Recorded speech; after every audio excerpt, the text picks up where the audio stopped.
Loads of new characters coming into Rebels so far in Season 2, and hey, now we keep going further. So take a journey with me as I watch through Star Wars Rebels for the first time.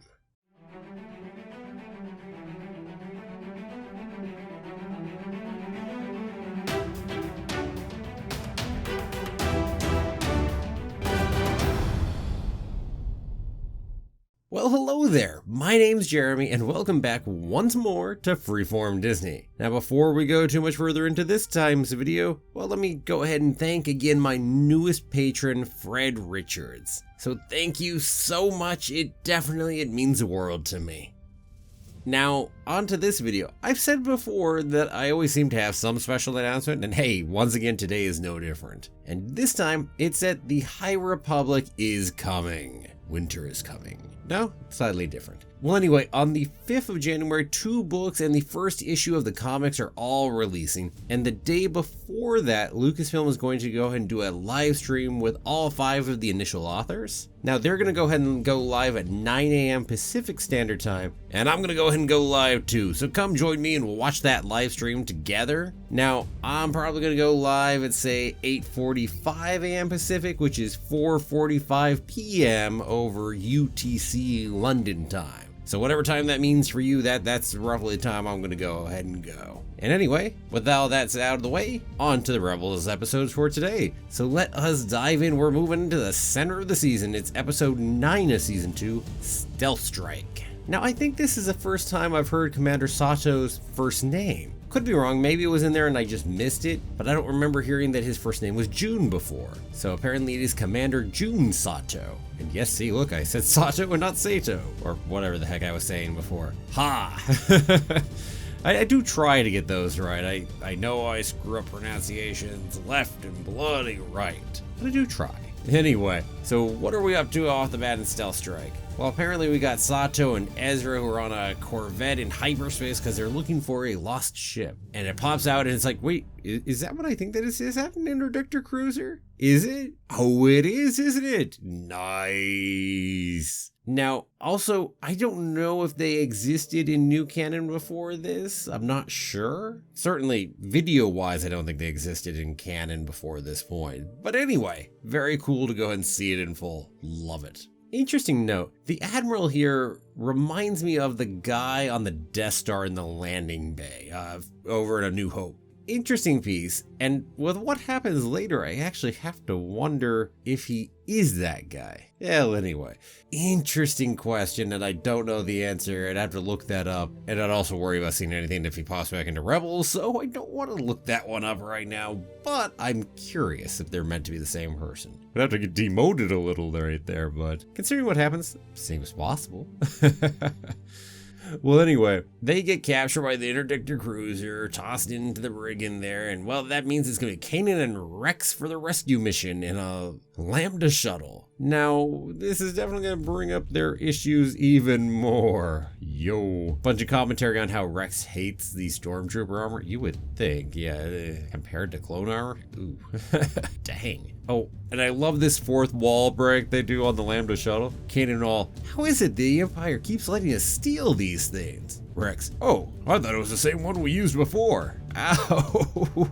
Boom, big fourth wall break right there. I mean, it's essentially vocalizing the same questions you as the audience member have about that Lambda shuttle. Which one is it? And really? Anyway. Nice ability to poke fun at itself right there, but yeah.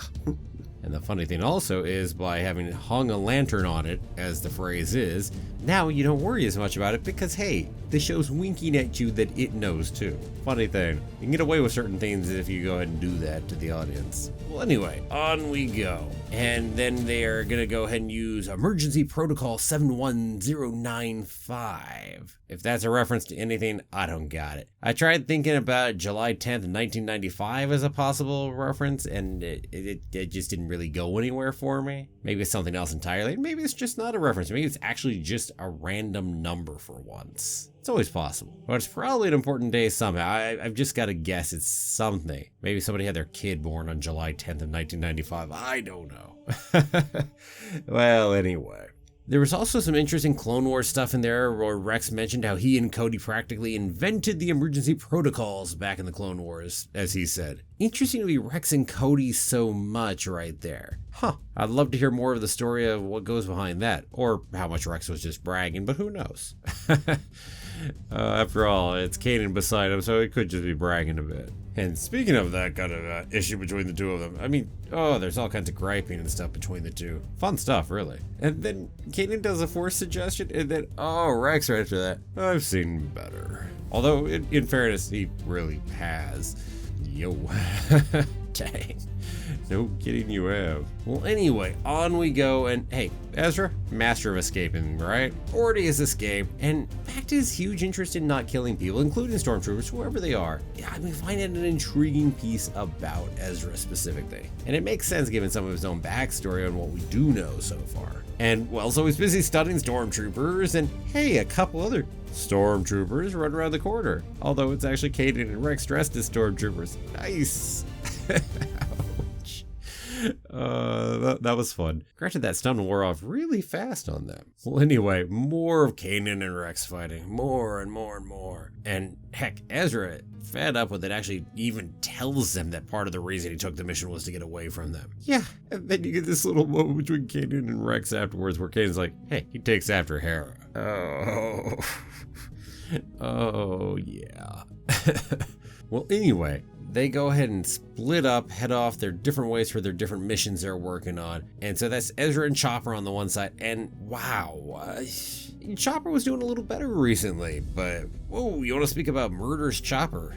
Damn, here you go this time. So they have the scheme to go in and sabotage the ship in the reactor room. They head on in there. In the process, Chopper turns gravity off to deal with the Imperials. And then, by the way, he didn't tell Ezra about that, but then also he turns it back on without Ezra being ready. And Ezra is barely able to actually get a hand onto the walkway. Oh, and just for kicks, Chopper runs over one of his hands while he's hanging off the edge. Dang.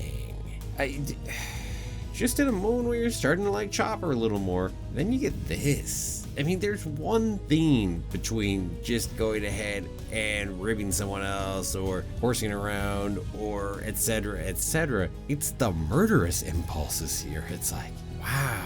Yeah, anyway. Well, anyway, let's move on. We do have an interesting piece. Rex actually gave a canon excuse for bad stormtrooper shooting if you want it. Where he's like, I can't see a damn thing in this helmet.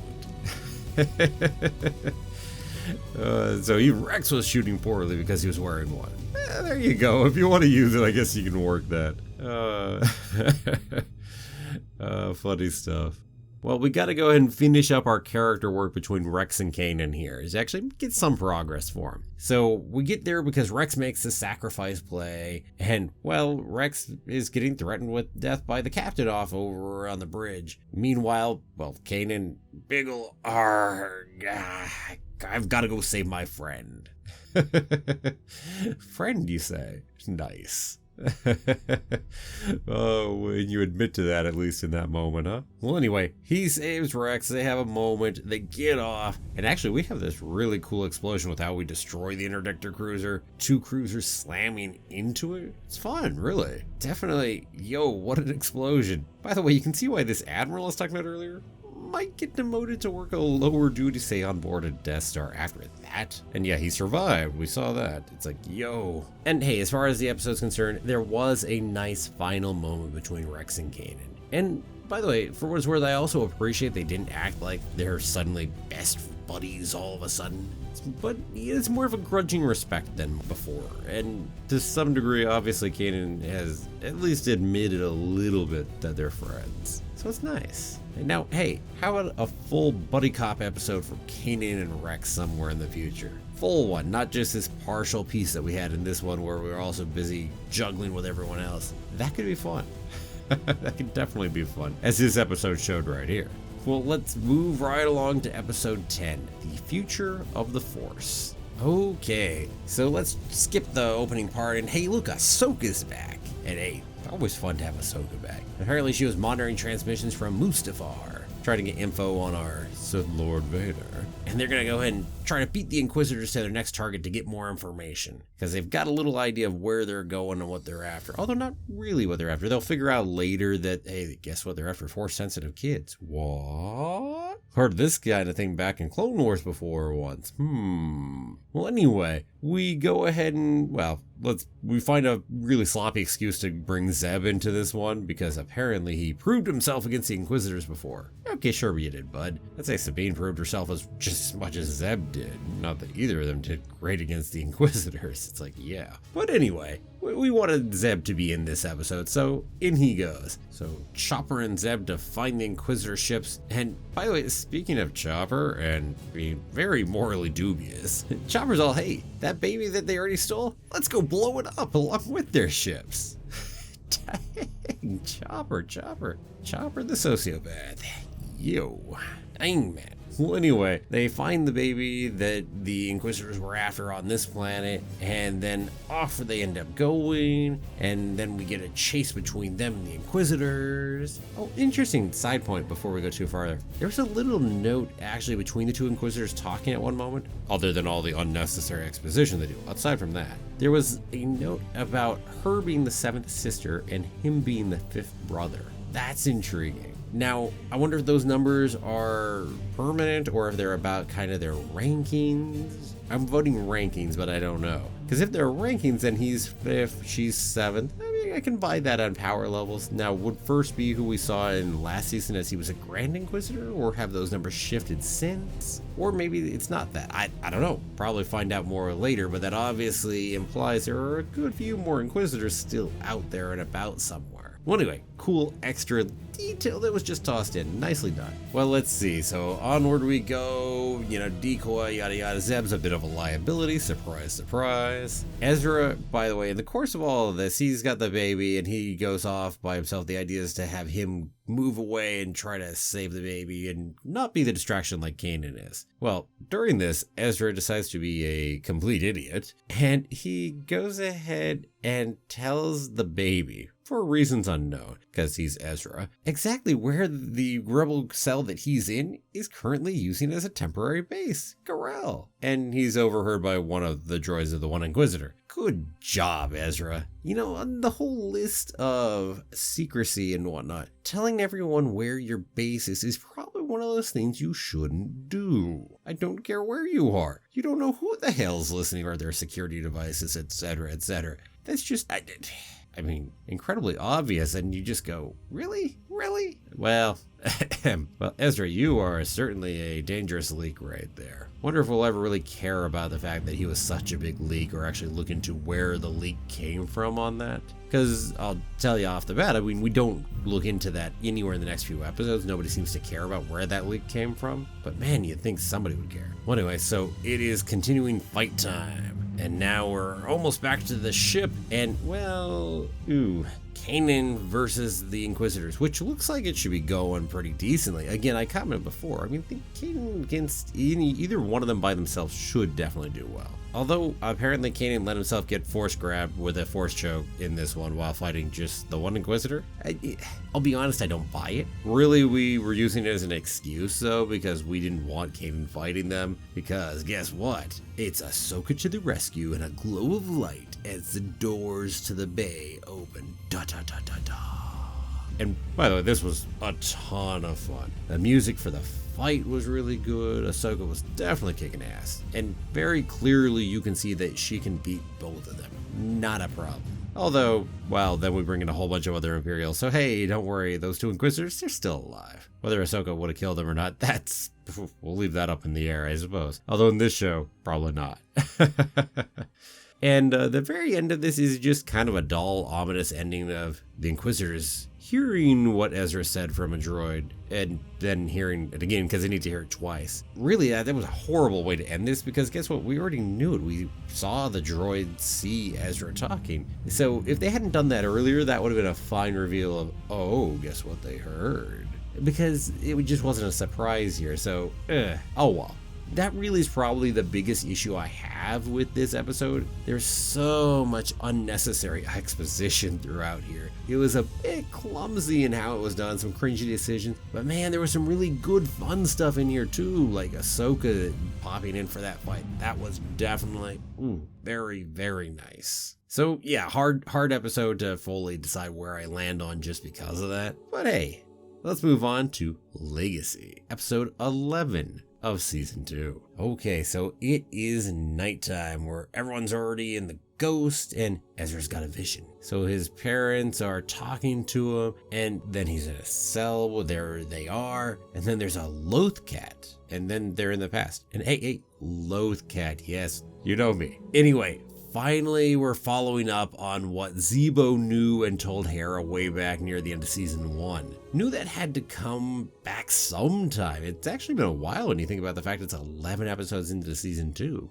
And well, they couldn't find any useful lead. Apparently that's why it never came up before that, and that's actually a pretty good excuse when it comes to it. Here's another good thing. I'm glad we're not going to go ahead and draw out the whole "they know you're on Gorel" thing. We're just going to take care of that right now. Because there's 6 Star Destroyers over at Lothal, and hey, Admiral Constantine, Agent Callus, the Inquisitors, we are heading to Gorel and we're going to take out those rebels. Obviously they'll do a poor job of it because otherwise the show would be over, but still. And for our people, well, they found out that it's time to head off to Lothal to go find Ezra's parents. Based on that vision. Gotta go follow that vision. Ezra, certainly, you're not going to not do it. It's too important to Ezra. And speaking of all that, speaking of how important it is to Ezra, we got to see Ezra lose it a little when they were getting pinned down by Callus and stormtroopers after they came over to Gorel. Oh, you better not stop him from going ahead and trying to help his parents and find them again. No, you better not stop that one at all. Heck, he even charged by himself at the Inquisitors. Yeah. And by the way, I buy it.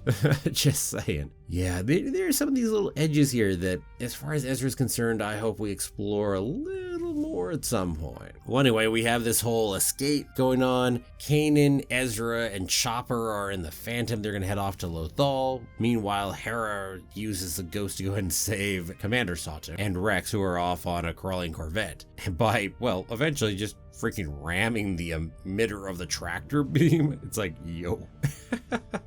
It's one way to take it out. And so they stay with the fleet, and most of the fleet gets out. They obviously took out a couple ships, but yeah, most everyone gets out. So 6 Star Destroyers, all that, you guys really did a poor job when it came to it. Dang. So now it's kind of the Ezra and Kanan portion of this episode. And frankly, this is the best portion of this episode. There's some good stuff earlier, don't get me wrong, but this is definitely where it gets even better. So we have a nice moment between Ezra and Kanan where Ezra's really appreciating Kanan always being there for him. We get to go back to Ezra's house again, which remember we saw blown up the other time, but it's even further now. Now it's just been burned completely to the ground. So there is nothing left.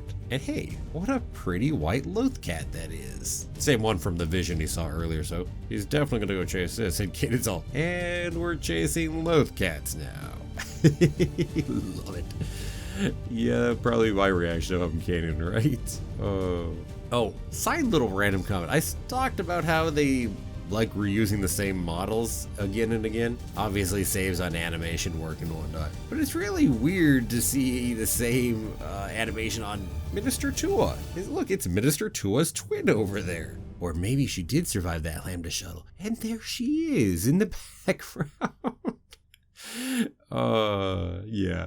Well, anyway, we've followed the Loth cat way out and away from the city. And there we meet X10. Or in other words, Ryder Azadi. Now, man, I recognize that voice actor right off the bat. Dang. It didn't take long. I mean, Lex Luthor is Lex freaking Luthor, right? Well, anyway, apparently Ryder Azadi was the governor of Lothal way back and, well, supported Ezra's parents in terms of actually, well, trying to resist the Empire. And then we get the news. He tells Ezra that his parents are dead. Ow. Apparently Ezra's message even made it into the prisons, so all the way to the deepest cells, and helped inspire his parents to fight even harder than they were. So wow, we actually went there. I really didn't think that's the route we would go with Ezra's parents. I figured for sure we would see them again. Heck, we got to see Ezra cry and get comforted by Kanan, and oh, that was really nice too, frankly. And there was some good exchanges of wisdom in there. Kind of the popular piece of, hey, your parents are alive inside you, Ezra, and they will be always. And nice moment. Beautiful, nice moment right there. So I guess goodbye to Ephraim and Mira Bridger. That was a really nice episode. One of my favorites of the season here at this point. Now, specifically and especially the Lothal section. I'm glad we didn't stretch out and really milk the Grell portion. I mean, you could have turned it into a whole episode of itself if you wanted to, but I'm glad we didn't do it that way. Now, let me also say, I don't fully trust that Ezra's parents are dead right now. But at the same time, I kind of want them to be, because it was a beautiful episode and I wanted to really be able to keep that resonance. But at the same time, I don't fully trust it because we haven't seen the bodies. Yeah, all we know is whatever we're seeing, which is either secondhand or third-hand information. Hard to say. Or Ezra. One to go for today, and that is going to be a Princess on Lothal. Gotta tell ya, right off the bat, that title right there, A Princess on Lothal, my bet and my brain goes one direction and one direction only as to where the hell that probably means. And am I right? Oh yeah, it's Senator Organa. So yes, Leia will be going ahead and coming to Lothal. And by the way, we picked up pretty much where we left off. But apparently Leia's coming over here with 3 kind of old antiquated cruisers. That way we'll take them over to the rebellion. And we meet a new guy, Imperial Lieutenant List, who is already off the bat complaining about another meddling delegation from Alderaan. I love that. Yeah, that would be Alderaan's reputation, huh? And yet nobody can do anything about it. There's a reason we blew up Alderaan with a bloody Death Star right there. Yeah. Oh, by the way, nice voice for Leia. I like the choice on that. And some good voice acting. And it was a nice way of introducing her. I thought that was well done. I really enjoyed that. So jumping back down to the planet, good old Governor Azadi, ex-Governor Azadi, not willing to join the fight yet. He's just in a spot where he's very not willing to risk going back to prison. Let's see if this episode changes his mind. Dun dun dun. Obvious setup, right? Or potentially obvious payoff. But anyway, Leia heads on down there, she talks to them, and bang, right off the bat, she takes charge right away, clearly knows her plan, loves it. The right level of sass coming out of her too, so very nice. And Ezra being Ezra, of course. How dare she? What? Why does she get to give orders? I don't get to give orders. Right, there might be a reason for that, Ezra. Just might. Well, and as far as those 3 cruisers, dang, List is not taking any chances right there. He's booted the cruisers with gravity locks, and then he's got a couple AT-ATs out there. It's like, yo. Because after all, Alderaan has a habit of having their ships get stolen by rebels. Huh, wonder how that happens. But you can't do anything about it because after all, they are all legitimately stolen, right? Well, anyway, over the course of this, unsurprisingly, well, we've got to go capture the princess with Kanan and Ezra, who are in stormtrooper armor. So, yeah, not really. But in the process of having captured people and working on all that, well, they've run into stormtroopers who actually have Azadi captured. And things are going to get messier. So the ghost pops in, which helps out here a bit. And, well, they decide to get captured to get out of this problem. And to do it, we have Zeb knock out Kanan and Ezra. That's fun. Oh, by the way, 4th wall break time again. The other couple stormtroopers who are watching this, they're taking prisoners? They do that now? Yes, back to, again, hanging a lantern on it because we haven't been doing that before in the past. So it should seem really odd. But again, the stormtroopers found it odd too, so it's all good. Oh, I love how hanging lanterns on things work. Works fun. Yep. Anyway, so on to the ghost we go. And we have Zeb and Sabine getting to greet Ezra because this is the first time they've actually gotten to really see him and get to apologize for his loss. I mean, right in the middle of all this, it's like, yeah. It's a brief moment, but it's nice that we took the moment to note it and really give them that brief spot. And then we get this good bit between Ezra and Leia. Leia's sent to go ahead and check in on Ezra. It's a little forced, but the moment's quite nice, so whatever. I'll work with it. Forced or not, I suppose. Well, anyway, yeah, Ezra just really in that spot where, dang, there's so much against us. Do you ever wonder? And Leia, if this fight is even worth it, every day, but I'm still here. Even though she's a princess, even though whatever else, because she can fight, so she's got to do it for everyone else who can't. And hey, that's Ezra too when it comes to it. And that's the point of that scene, and it's a nice little piece between them. And now, well, it's time for our plan to go get those cruisers broken out. And, well, guess what? Azadi happens to be the only one who knows how to take apart the gravity locks.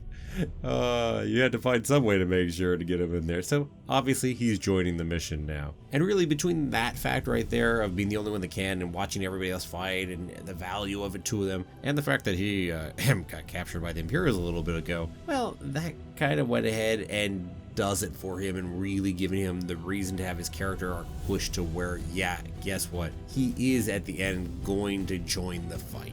In the meantime, by the way, I can't say her plan seemed the greatest. I would think ransoming the princess would have made more sense as a move, would have given better cover at least for how the heck Princess Leia got away, rather than, oh look, she made an escape. High value, you were captured right there, you would think, Senator? Yeah, but that's okay. I let a lot of things go. That's what I let go. There are some fun moments for our Jedi and for Leia too in this whole good and long fight sequence that goes at the end. So yeah, no, it's a fun, good scene in there. Definitely enjoyed it. And by the way, that note about Azadi joining the fight, that was the final note once we're back with the fleet, so very nice. And yeah, I really, this was a fun enough episode. Yes, it played a little fast and loose sometimes. Definitely it did that. But it was fun. It had good characters and I enjoyed it. And speaking of Azadi, I'm definitely hoping we see Azadi again. And considering he's joining the fight, I'm guessing we might. And Leia's got to come back in. That can't be the only time we see Leia. Considering how involved she is, I'm going to bet she pops in once or twice more in the course of the show. That's my bet. So yeah, definitely it was nice. It's interesting. We keep gaining more and more characters. And also, heck, while I'm at it, Clone Wars seems to be invading Rebels even more and more here in Season 2. And really, I'm not complaining. Heck, Rex is becoming much bigger as a character, and he really has become a staple on the show here in Season 2.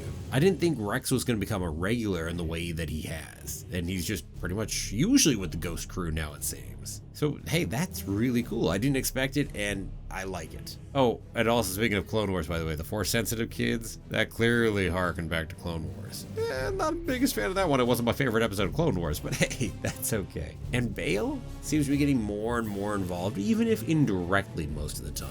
And again, we are just adding new characters left and right here in Season 2. I'm very curious to see where all of this is heading and how much more we'll keep expanding our view of the galaxy as a whole. So definitely looking forward to it. Oh, and quick reminder, by the way, live stream Monday, January 4th, 8:45 a.m. Pacific Standard Time for the Lucasfilm High Republic live stream. Now, with that said, let's move on. And hey, well, what about you? Did you like how they handled Ezra's parents here? And can you hear Azadi speak without hearing Lex Luthor? Let me know down below in the comments. And hey, also, let me take a moment to thank all of my wonderful patrons once more. Just love having me all on board. It means a lot, it really does. And hey, if you're interested in helping support the channel through Patreon, there is a link down below in the description. And hey, there's lots of stuff to vote on coming up. I'm going to be live streaming a video game coming up because we've made it to $25 a month over on Patreon from my different supporters. So that means they're going to get to vote on a video game that I'm going to live stream out. So all kinds of good stuff. Anyway, to everyone, regardless of who you are,